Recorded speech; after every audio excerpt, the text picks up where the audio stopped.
Where history began, history today is made anew, in lands at once timeless and changing, fabled and mysterious, yet as sharply real as a headline, the lands of the Middle East.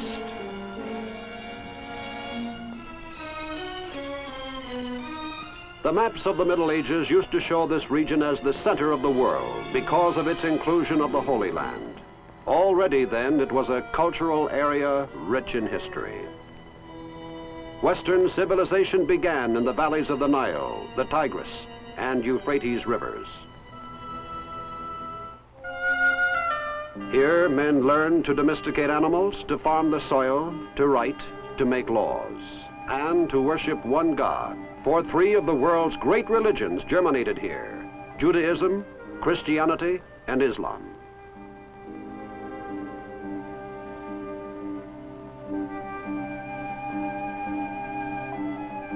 Through 5,000 years of conflict, kingdoms and empires rose and fell. And the monuments of their lost glory and faded power are left as the marks of an historical legacy to enrich the landscape.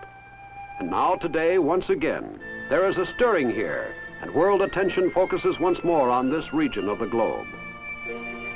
Our own nation takes a deep interest in the countries covered in this report, including Israel, Egypt, Syria, Jordan, Lebanon, Saudi Arabia, Kuwait, Iraq, Oman, and Aden. This has been abundantly clear ever since the American Doctrine of 1957 held out the assurance of U.S. military assistance when requested to any Middle Eastern country threatened by aggression from the forces of communism. Under its terms, United States forces in 1958 responded to an urgent appeal for help from Lebanon.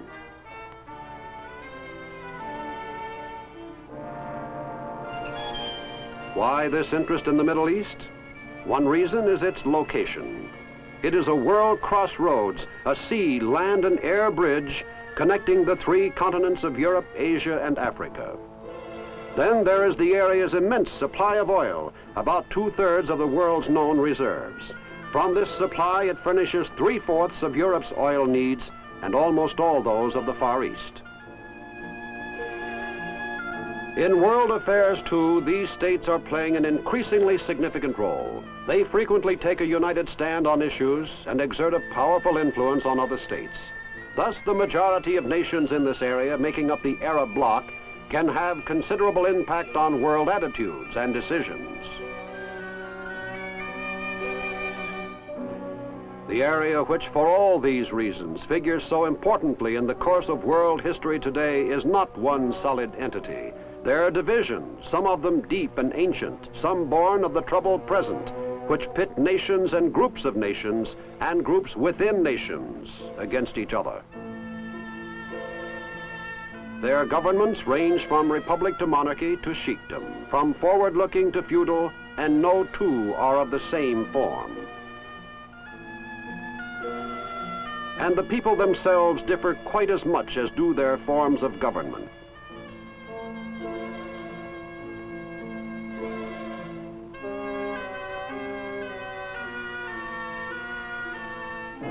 The most explosive issue of all is the existence of the State of Israel. Israel was born amid turbulence and bloodshed. Following UN partition, it became a separate nation after the British, who had exercised a mandate since the end of World War I, withdrew from Palestine in 1948. It was immediately attacked by its neighboring Arab states, who resented the new nation and considered its creation to be illegal. Israel successfully beat off the attacks, and a series of armistice agreements worked out by the United Nations brought an end to organized warfare in 1949. Since then, Israel has worked at fever pitch and with a tough and pioneering spirit to make a self-sufficient nation within its borders.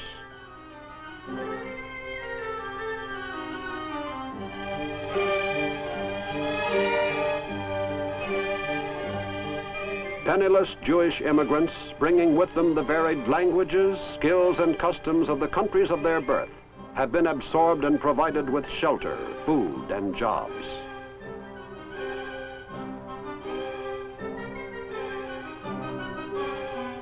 Barren and eroding land has been cultivated.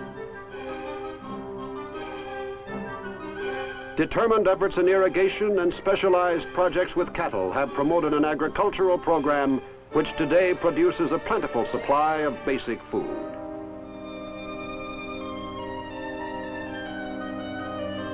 Even industry, despite serious limitations in raw materials, has grown rapidly.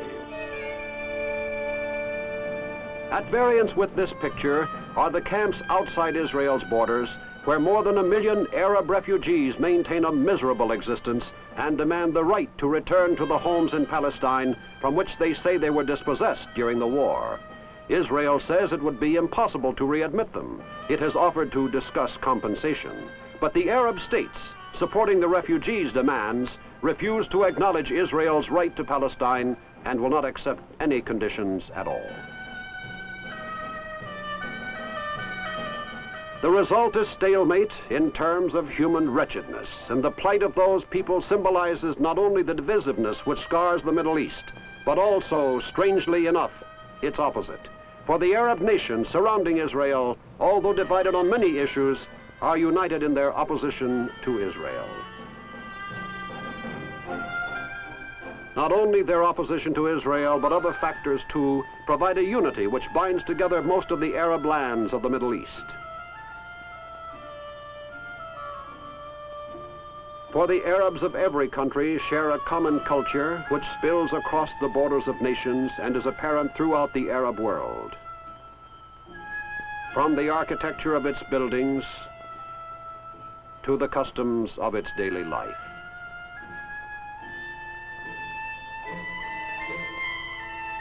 Much of this cultural unity stems from the Arab language, the tongue most commonly used in the area. It is something more than a bond uniting the Arab world. It reflects the tradition and customs of that world.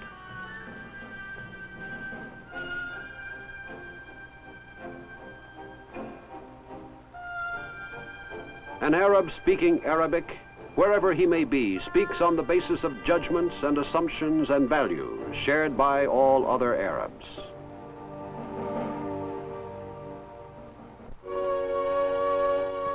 Religion is another socially cohesive force. There are Christian groups, particularly in Lebanon, and to a lesser extent in Egypt. And there are, of course, the Jews in Israel. But the overwhelmingly dominant religion in the Middle East is Islam, the powerful faith founded by the Prophet Muhammad 1400 years ago. 5 times a day, a call from the minaret atop the mosque, which is the center of community life in every village and city, summons the faithful to prayer. And in home and mosque and field, Muslims kneel and face Mecca, the holy city in Saudi Arabia where Muhammad was born. It is a common sight, for Islam is a faith which pervades the daily lives of the people, and its Bible, the Koran, spells out with precision the details which form the basis of their law and culture. It is a faith built upon the acknowledgement of one God, whose name in Arabic is Allah, and throughout the Muslim world it teaches a unifying peace through submission to Allah's will.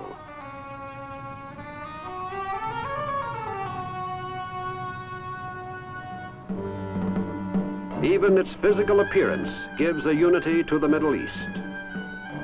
Most of the Middle East is a desert, an extension of that great dry world which extends from the Sahara Desert in the west to the Gobi Desert in Central Asia. The sun burns down unremittingly with a searing heat through most of the year. Water is scarce. Annual rainfall throughout the area is less than 10 inches. High winds bring frequent sandstorms so severe that they block vision. The land and climate dictate the most severe of the region's problems. The inhospitable desert is uninhabitable except for nomadic tribesmen who camp around the infrequent oases, wherever their camels and flocks of sheep and goats can graze.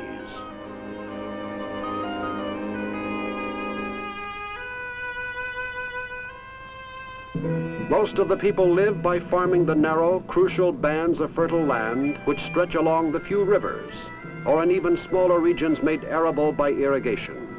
And most of these farmers are sharecroppers, heavily indebted to the wealthy landlords who own the good land, tilling the reluctant earth with methods unchanged in 1,000 years or more.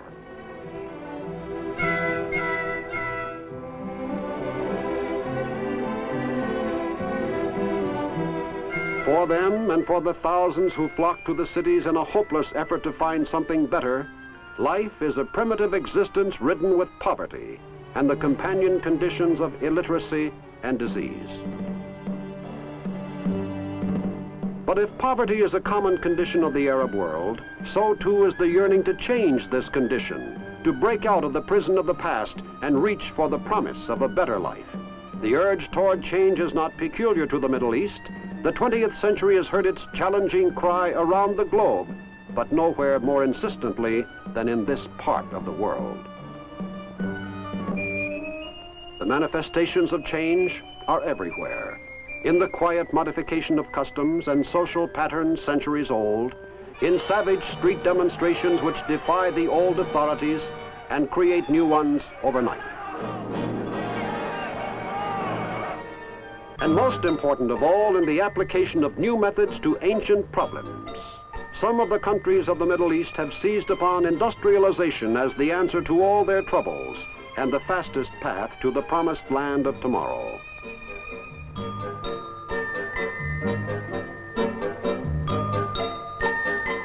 In the countryside, land reforms and introduction of better farming methods are in many places combining to improve the lot of the farmer and increase his output.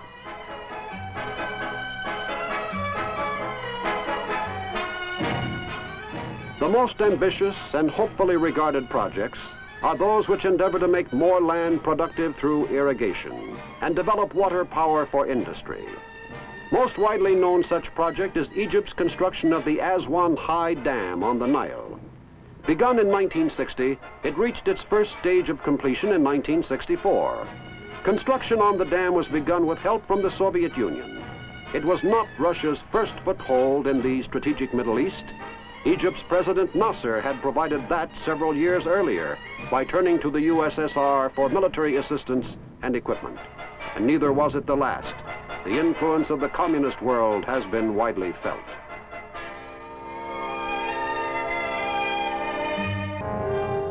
In an application of propaganda technique, which the communists have used in every part of the world, they have worked here to exploit the people's natural grievances to their own advantage, and to stir up antagonism toward the West by playing on the people's fears and resentments of former colonialism.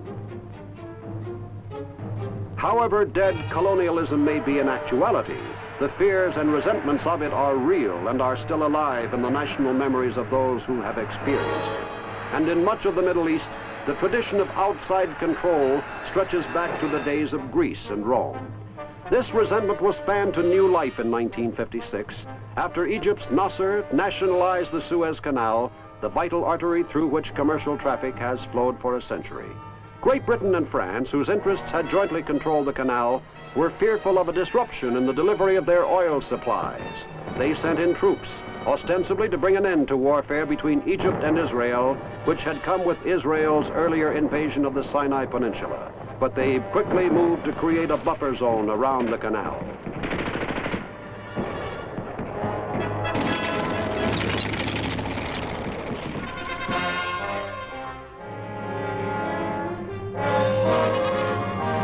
Withdrawal of these forces was finally achieved, but a residue was left behind of new bitterness toward Western policies in the Middle East.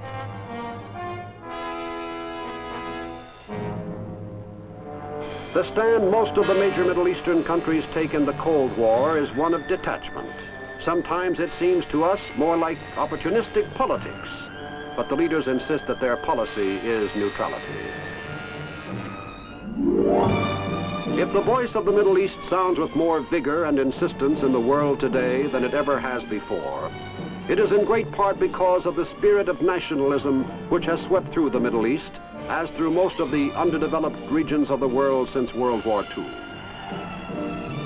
Governments and empire outposts have toppled in the wake of that raging spirit. Nations have been born, and new and powerful leaders have risen to eminence. A distinctive feature of the nationalism of the Middle East is that it spills across the borders of individual nations and embraces the dream of a pan-Arab world in the Middle East. But it is a dream which up to now has been made of stuff too fragile to translate into political reality in the face of national rivalries. The most ambitious attempt, the union of Egypt and Syria in a single state, the United Arab Republic, lasted for 3 years, until Syria withdrew in 1961, complaining of Egyptian domination. But the dream of Arab unity endures, as evidenced by summit conferences, which are held frequently among Middle Eastern heads of state to discuss and attempt practical solutions to their problems. There are problems aplenty, problems left from the long and bitter past, problems such as the ever-present and explosive deadlock with Israel, woven into the violent fabric of the present, problems on which the course of the future depends, notably the challenge to tame the desert, and make its rich oil deposits work for the benefit of all the people, instead of the relatively few who enjoy those rewards now. As it moves to meet these problems, the world feels the stirring, as centuries ago men felt the stir of great events in the desert lands where history began.